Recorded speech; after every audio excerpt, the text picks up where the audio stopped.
Welcome to The Explainer. So, you ever made a choice that looking back made absolutely zero sense? Today, we're going to dig into this amazing idea that explains exactly why we all misbehave and, what that says about how our brains really work. All right, let's play a little game. Just take a second here. What's the most you'd pay for that cure? What's the number that pops into your head to make that risk just go away? No right or wrong answer here, just get a number. You got it? Okay, good. Okay, now let's flip it around. How much money would someone have to pay you to willingly take on that exact same risk? I mean, the odds are identical, right? 1 in 1,000? But for most of us, the answer here is way, way different. We're talking huge numbers, maybe even no way not for any amount of money.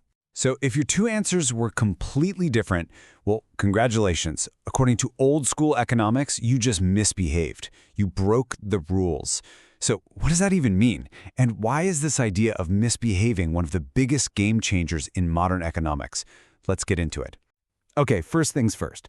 For a long, long time, economic models weren't really built for people like us.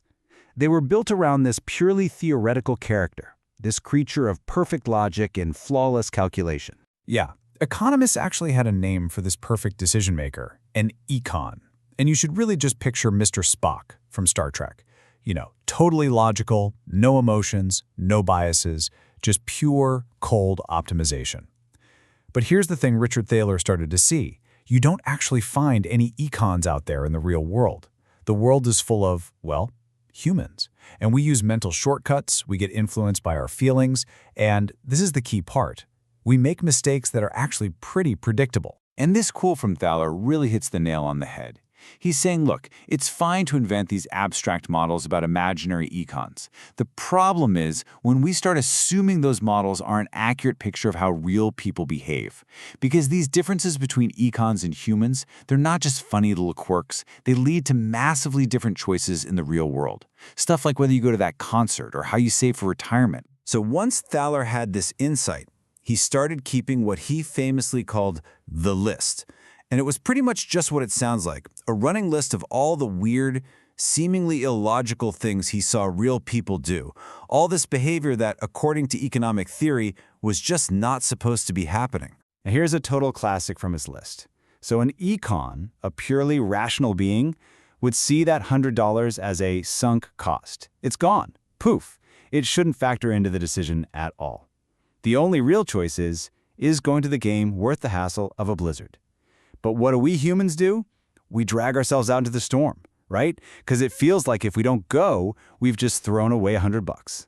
And his list just kept growing with these kinds of puzzles. Like, drinking that fancy bottle of wine you've had for years feels kind of free, right? But you'd never actually shell out $75 for it today.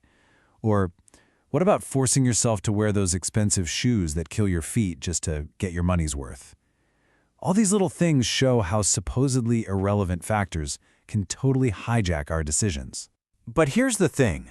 A list of dumb stuff people do is interesting, but it's not exactly a scientific theory. To really understand why we misbehave, Thaler needed a proper framework.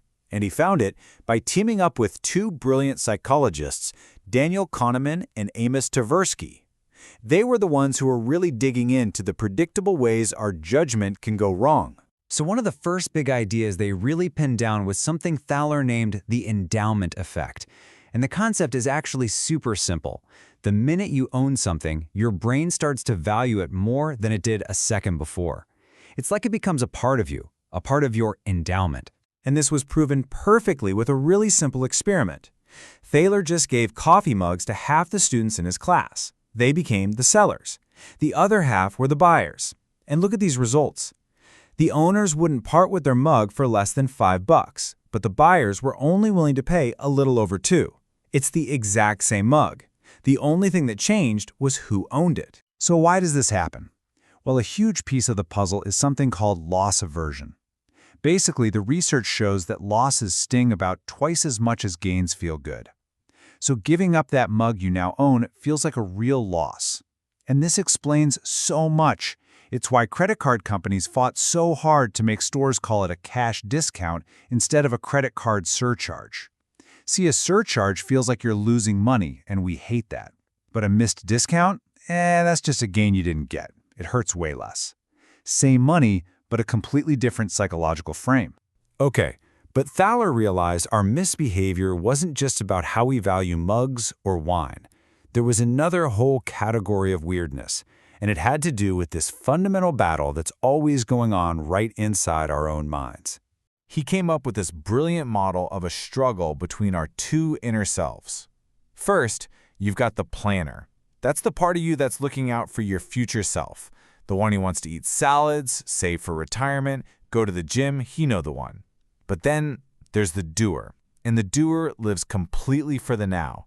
It's the one tempted by cake, by the snooze button, by anything that feels good in this exact moment. And this quote about the bowl of cashews just nails it. Think about it.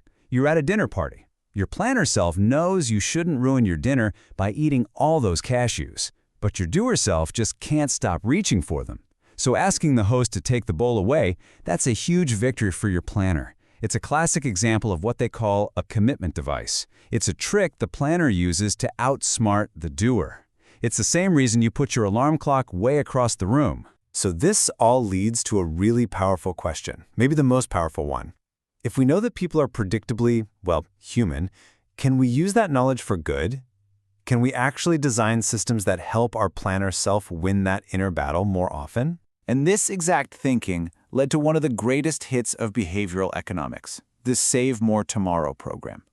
It's genius because it tackles our biases one by one. First, to be procrastination, you commit now to save more, but later in the future. Second, it gets around loss aversion by linking your savings increases to your future pay raises. That way, your paycheck never actually feels smaller. And finally, it flips inertia from a problem to a solution by making the whole thing automatic. You just set it and forget it. And the results? Just look at this. They were absolutely stunning. In one of the very first studies, employees who signed up for this program nearly quadrupled their savings rates. They went from saving about 4% to almost 14% of their income. And the best part?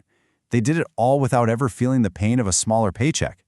It's a perfect example of a system designed for how we humans actually are. And really, that's the whole story.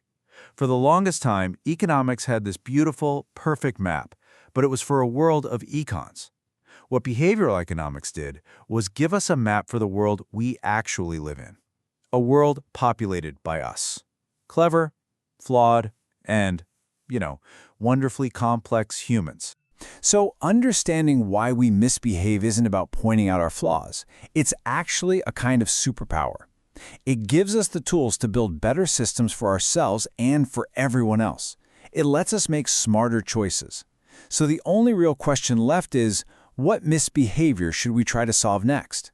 Thanks for joining this explainer.